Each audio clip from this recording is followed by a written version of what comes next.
After the Hoosiers were swept by the Iowa Hawkeyes last year, they want to get revenge on Fran McCaffrey this time. It's a must-win game at Assembly Hall tonight. Let's get into talking about the Iowa game. For three on the way. Oh!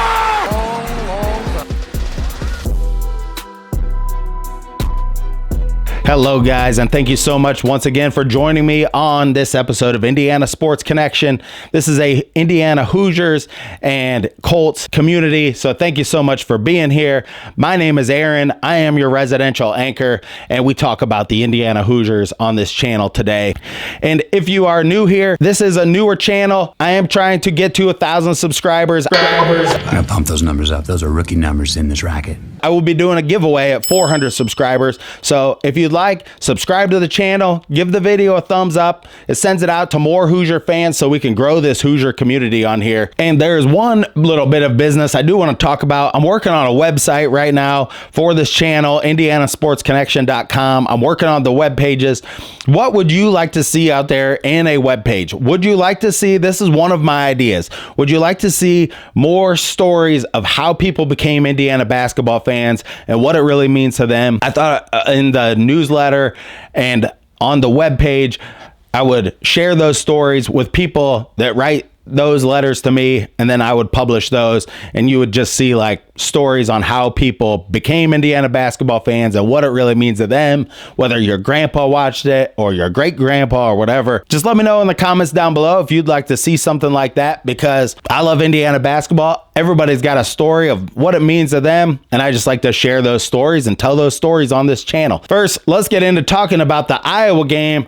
Let's look at some of the stats from the Iowa team. I was looking at them this morning. They have like 4 guys that score in double figures, all score about. So let's bring this up right here. They have one Cricky, the forward, averaging 15.7 points a game. Perkins averaging 15.2, Sanford averaging 14.5, and Freeman averaging 11.2. Now that is indicative of their style of play. They're going to play this up-tempo style of play. I mean, what it is Indiana going to be able to slow the game down? Or like when we lost to them last year, I think we lost at home 91-89. So be prepared. This is going to be an up-tempo, fast break type of game. And in some ways, I think Indiana, when Galloway plays in the fast break and some of the other players, I think it benefits them on Indiana mightily.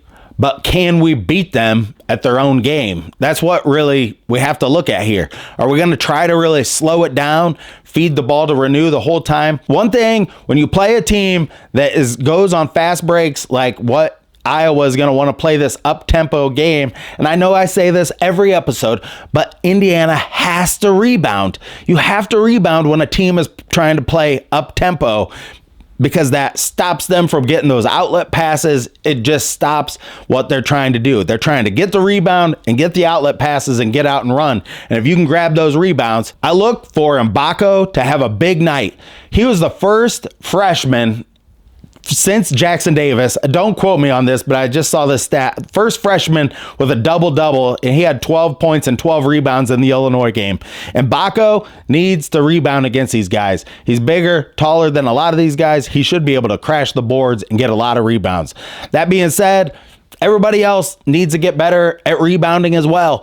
We're reaching for a lot of rebounds. I see a lot of guys, we're reaching for rebounds and not really getting ourselves in position. So if we can get in position, we can get these rebounds, we can slow them down a little bit.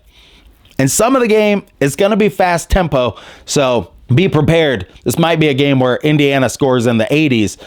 And they did that one time this year. They played in, don't quote me on this, Morehead State. They played an up-tempo game with them and scored like 90-some points, I believe, in that game. So Indiana, I believe they have a good chance when they play an up-tempo style. Galloway and a lot of our players, we shoot better three-pointers when we're in transition rather than out of a half-court offense. When we get into a half-court offense, we're just dumping the ball down low. So I would look for IU, get the rebounds, get out and run in this game a little bit. I mean, Mgbako grabbing some rebounds, and who knows if Ware's going to be back. At this point, I don't think they're much better or worse with him in the game. He gets about 4 blocks a game maybe, and he swats those into the stands. I don't know. Just let me know in the comments down below. Do you think we're better with Ware or not? Xavier Johnson, if he's playing an up-tempo style of game and we get in some fast breaks, he has to keep his emotions under control. That's all I'm going to say. You make one little mistake and they're going to throw the book at you. You just have to know that. You got to realize what the situation is out there. Other key players and plays in this game that I want to talk about. Fran McCaffery is the most annoying coach in all of college basketball. When we played them last year, I don't know if he got kicked out of the game eventually, but I remember there being like one time he got so mad he ran out onto the court, ran over past the scorer's table. He does that type of thing. He will just go off the rails, this guy. Hopefully, if he does that at Assembly Hall, they kick him out of the game. This guy can just be like an emotional, crazy man out there. And, you know, maybe we're hypocrites. Maybe that's how Bob Knight acted too. But he did it in a different way than him. He looks so squirrely out there when he's doing his thing. It is super, super annoying. But Iowa doesn't have the Keegan brothers there anymore. Those two brothers were absolutely great, and that was a big part of the reason why Indiana lost to them last year, because that guy just got on fire and hit shots from the outside. Can IU maybe slow the game down at times and take advantage and play that really bring that level of defense that they brought to the Illinois game? Because Illinois is a very high-scoring team as well, really good offensive team. Indiana was able to let them. They were way below their season average for points, and they really need to do that to Iowa as well and take it to them on the defensive end. One of their best defensive efforts last game without the victory, and it's somewhat amazing when you really think about the Illinois game. It is really amazing that the game was tied at 60 or 62, and that we didn't make a three-pointer, and that everything that happened, the game was still tied, even though we missed 10 free throws and we missed the three-pointers. It's kind of baffling that we were still in that game at that point, considering how basketball is played today. I just wanted to point that out because, I mean, I do think that's a positive. And if Malik Renew can get going against Iowa and they can't stop him, and we can have a few guys at home, if we could make 5 3-pointers and just get a few guys involved, and Mgbako needs a hit too. He has really been coming along, and he is my player to watch, Mgbako, for this game, because I think he is going to be the one guy who can get 10 to 12 rebounds and also score 25 points. I am predicting Mgbako is going to have his career high tonight, and I think he's going to score like 25 points in this game against Iowa.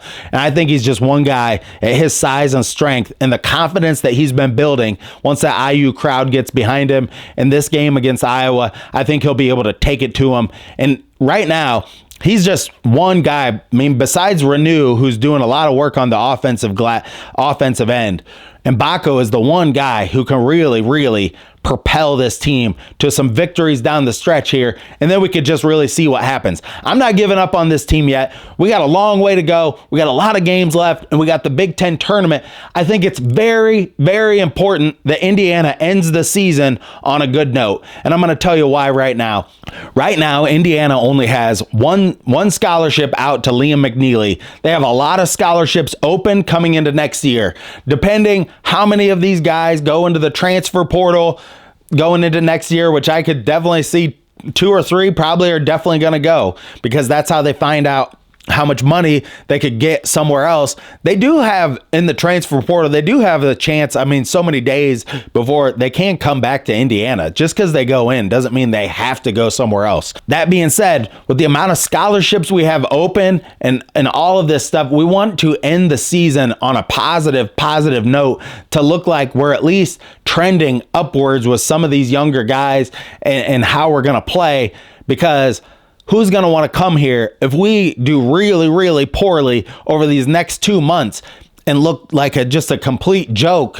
Then it's going to be very, very difficult to bring transfers in and that type of thing. And especially with the style of play we play, the transfers we're going to bring in are going to be the same guys that we're going to dump the ball down into the paint. So ending the season on a positive note and getting these wins at home, this is a must-win game. This is a game where you don't get anything really credit-wise if you beat Iowa at home. But if you lose this game, we're going to really fall in the KenPom and everything, even more than we are right now. We're in the like hundreds in KenPom rankings if you like to go and look at the stats on there.